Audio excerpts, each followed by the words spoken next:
இல்ல, திராவிட முன்னேற்ற கழகம் தோல்வியை தழுவியது என்பது ஒரு வருத்தத்துக்குரிய செய்தி, ஆச்சரியத்தக்க செய்தி. கொளத்தூரில் முதலமைச்சர் அண்ணன் மு.க.ஸ்டாலின் அவர்கள் தோல்வியை தழுவியது இருக்குல்ல, அது எதிர்க்கட்சியினர் கூட வருத்தப்படுகிற அளவுக்கான ஒரு முடிவாகத்தான் அந்த முடிவு அமைந்தது. அங்கே எந்த இடத்தில் தோல்வியை தழுவினாருங்கிறத ஒரு ஆய்வுக்கு உட்படுத்தணும் இல்லையா? அப்படி ஆய்வுக்கு உட்படுத்துகிற போது இந்த எலக்ட்ரோல் சிஸ்டம்ல ஏதோ குளறுபடி இருக்கு, ஒரு குறிப்பிட்ட வாக்குப்பதிவு மையத்தினுடைய இயந்திரங்களில் குளறுபடிகள் நடந்திருக்கு. இந்த மொத்த தேர்தலிலுமே வாக்குப்பதிவு இயந்திரங்கள் சரியாக பாதுகாக்கப்படவில்லை அல்லது சரியாக பாதுகாக்கப்படாததினால் இந்த தேர்தல் முறையான தேர்தல் இல்லை. அட்ரஸ் டேக் ஃபில் பண்ணல, காலியாக நிரப்பப்படாமல் இருக்கிறது, அரக்கு சீல முன்பக்கமா வச்சிருக்கிறாங்க. இதை குறித்தெல்லாம் தேர்தல் அதிகாரிகளிடம் கேட்டபோது அது ஹியூமன் எரருங்கிறாங்க. அந்த கண்ட்ரோல் யூனிட்ல இருக்கிற டேக் புத்தம் புதிய டேக்காக இருக்கு, நிரப்பப்படாம இருக்கு. அப்ப இதுதான் திராவிட முன்னேற்ற கழகத்தினுடைய சந்தேகத்துக்கு முக்கியமான காரணம். எவ்வளவு பெரிய ஒரு மோசடியை தேர்தலின் மூலமாக நடத்தி கொண்டிருக்கிறது பாஜக என்பது அம்பலமாகி இருக்கிறது.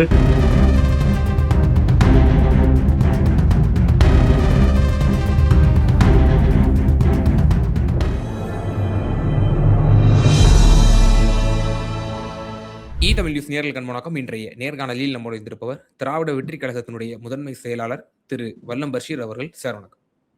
வணக்கம் சார். கொளத்தூர் தொகுதியில திரு மு.க.ஸ்டாலின் அவர்கள் ஒரு கிட்டத்தட்ட 14 வாக்குச்சாவடிகளினுடைய அந்த இவிஎம் மஷின்களை ஒரு மறு ஆய்வுக்கு உட்படுத்தணும் அப்படிங்கிற ஒரு மனுவை எலெக்ஷன் கமிஷன் ஆஃப் இந்தியாவுக்கு கொடுத்திருந்தார். அதன் அடிப்படையில் கிட்டத்தட்ட இன்றோட ஒரு 5வது நாளாக அந்த மறு ஆய்வு நடந்துட்டு இருக்கு. பேசிக்கொண்டிருக்கக்கூடிய நம்ம சமயத்துல அண்மையாக ஒரு பிரஸ் மீட்டு திமுகவோட வழக்கறிஞர் என்ஆர் இளங்கோன் அவர்கள் கொடுத்திருந்தாங்க. அதுல பல முறைகேடுகள் நடந்திருப்பதாக அவரும் சுட்டி காட்டுறாரு. இதுல பின்னணி என்ன நம்ம பார்க்க வேண்டியிருக்கு சார்? இல்ல, திராவிட முன்னேற்ற கழகம் தோல்வியை தழுவியது என்பது ஒரு வருத்தத்துக்குரிய செய்தி, ஆச்சரியத்தக்க செய்தி. அப்படி ஒரு களம் என்பது யதார்த்தத்தில் இல்லை. திராவிட முன்னேற்ற கழகம் ஏறக்குறைய ஒரு 150 இடங்களில் வெற்றி பெறும் என்பதுதான் எல்லோரும் எதிர்பார்த்திருந்த செய்தி. ஆனால் எதிர்பார்ப்புக்கு மாறாக தேர்தல் முடிவுகள் அமைய பெற்றதே எல்லோருக்கும் ஒரு ஆச்சரியத்தை தந்தது. இதுவரைக்கும் யாரும் அந்த அதிர்ச்சி ஆச்சரியத்திலிருந்து மீளவே இல்லை. அப்ப ஏதோ ஒரு தவறு எங்கோ ஒரு இடத்தில் நடந்திருக்கிறது என்பதை திராவிட முன்னேற்ற கழகம் உணர்கிறது. குறிப்பாக கொளத்தூரில் முதலமைச்சர் அண்ணன் மு.க.ஸ்டாலின் அவர்கள் தோல்வியை தழுவியது இருக்குல்ல, அது எதிர்க்கட்சியினர் கூட வருத்தப்படுகிற அளவுக்கான ஒரு முடிவாகத்தான் அந்த முடிவு அமைந்தது.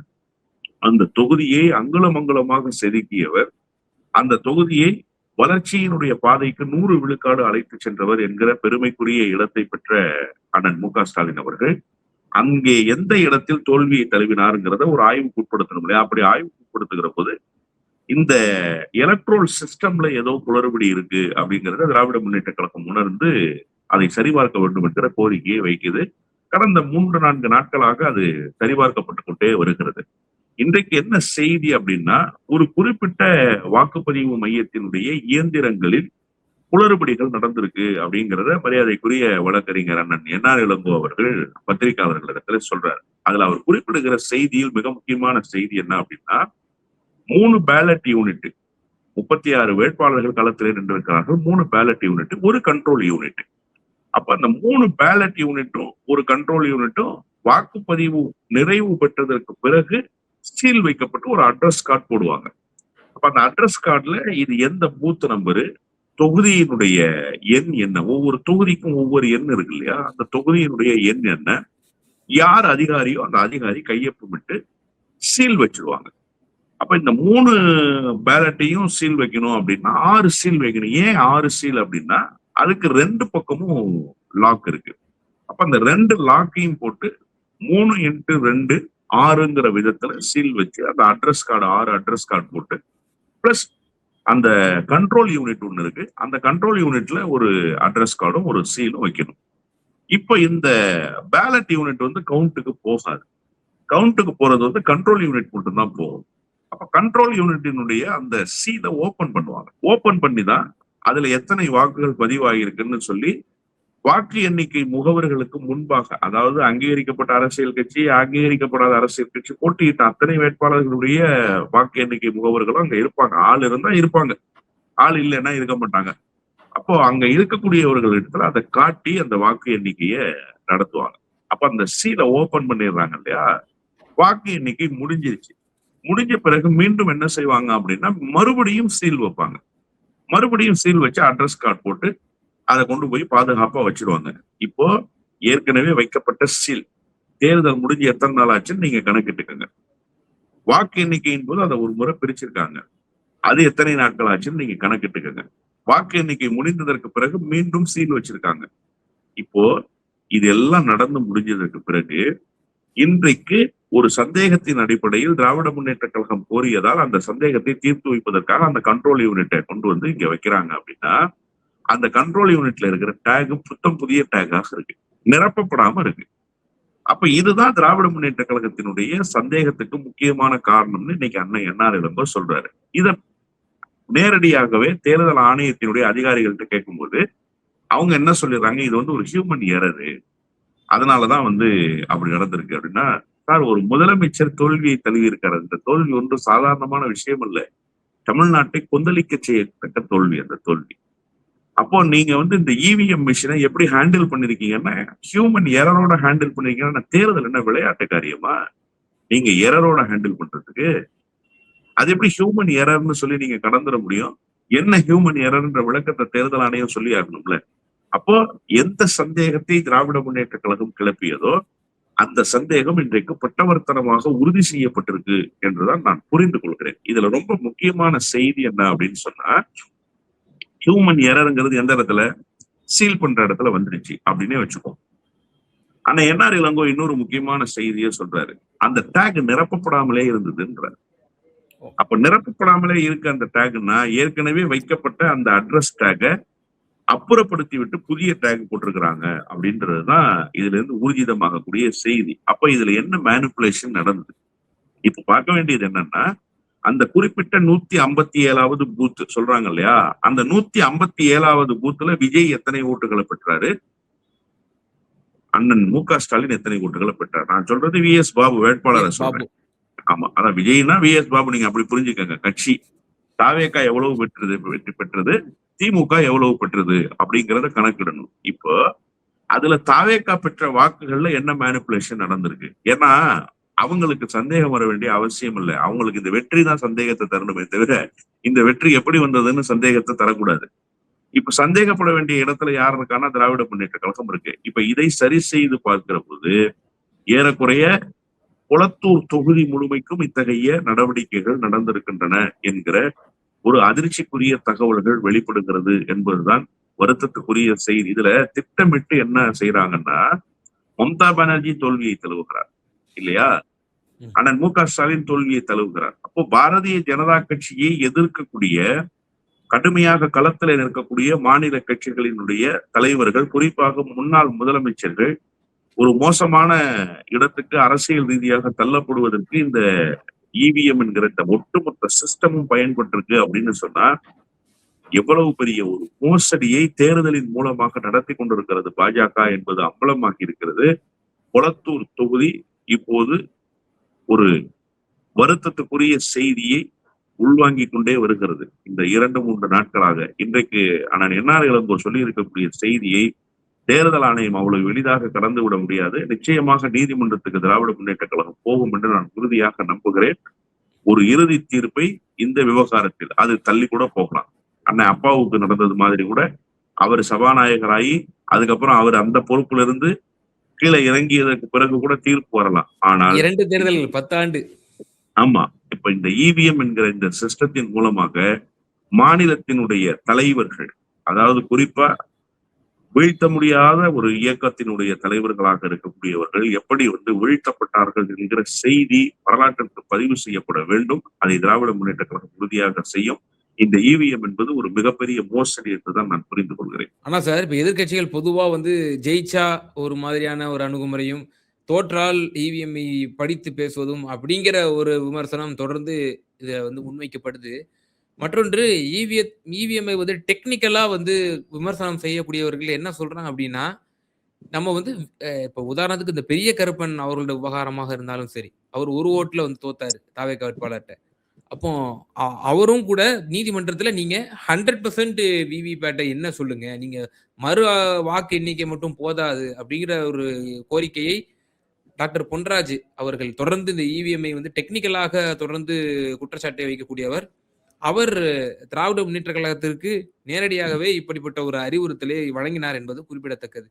அப்போ திரு மு க ஸ்டாலின் அவர்களுடைய இந்த பிரதான கோரிக்கை என்பது இந்த மறு ஆய்வுக்கு உட்படுத்துவதோ அல்லது மறு வாக்கு எண்ணிக்கை கூட அவருடைய கோரிக்கையாக இருக்கக்கூடாது. மாறாக அந்த வாக்கு எண்ணிக்கையோடு சேர்த்து விவிபேட்டில் இருக்கக்கூடிய அந்த எண்ணிக்கையும் வந்து ஒத்துப்போகிறதா என்பதையும் வந்து பிரதானப்படுத்த வேண்டும். அப்போதுதான் தீர்வு கிடைக்கும். ஆனால் உச்சநீதிமன்றமோ எலெக்ஷன் கமிஷன் ஆஃப் இந்தியாவோ ஒருபோதும் இதை வந்து செவி சாய்க்காது, இதுவரை செவி சாய்த்தது இல்லை என்பதும் குறிப்பிடத்தக்கது.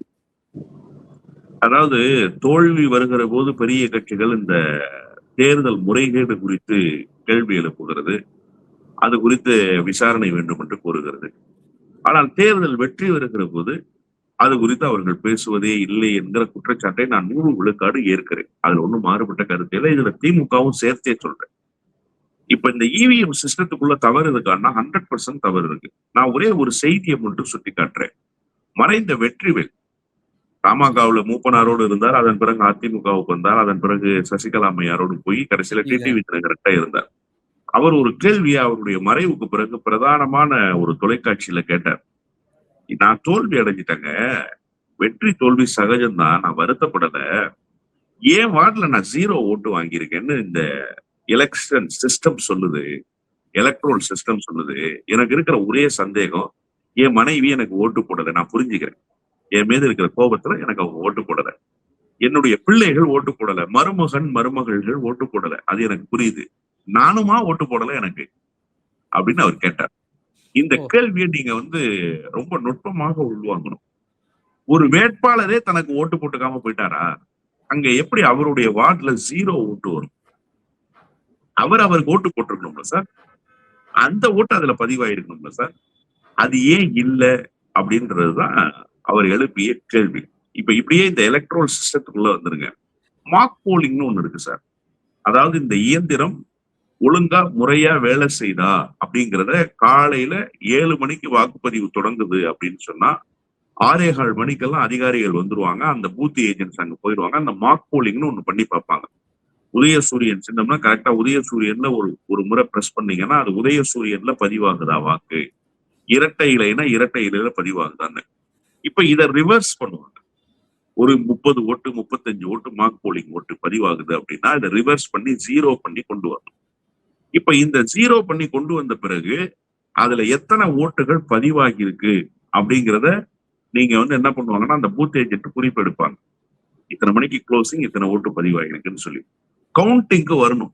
கவுண்டிங்க்கு வரும்போது அந்த 1500 ஓட்டு பதிவாகிருச்சு அப்படின்னு சொன்னா அந்த 1500 ஓட்டு தான் அங்க இருக்கா அப்படின்னு பார்க்கணும். இன்கேஸ் மார்க் போலிங்ல இந்த ஒரு 30-35 ஓட்டு இது ரிவர்ஸ் ஆகாம போயிடுச்சுன்னா 1635 ஓட்டு, 1535 ஓட்டு, போலிங் ஒரு 1500, மார்க் போலிங் ஒரு 30-35 அந்த கணக்குல இருக்கணும் இல்லையா? ஆனா பல இடங்கள்ல பல வாக்கு எண்ணிக்கைகள்ல 1700 1800 வித்தியாசம் காட்டின இடங்கள்லாம் உண்டு.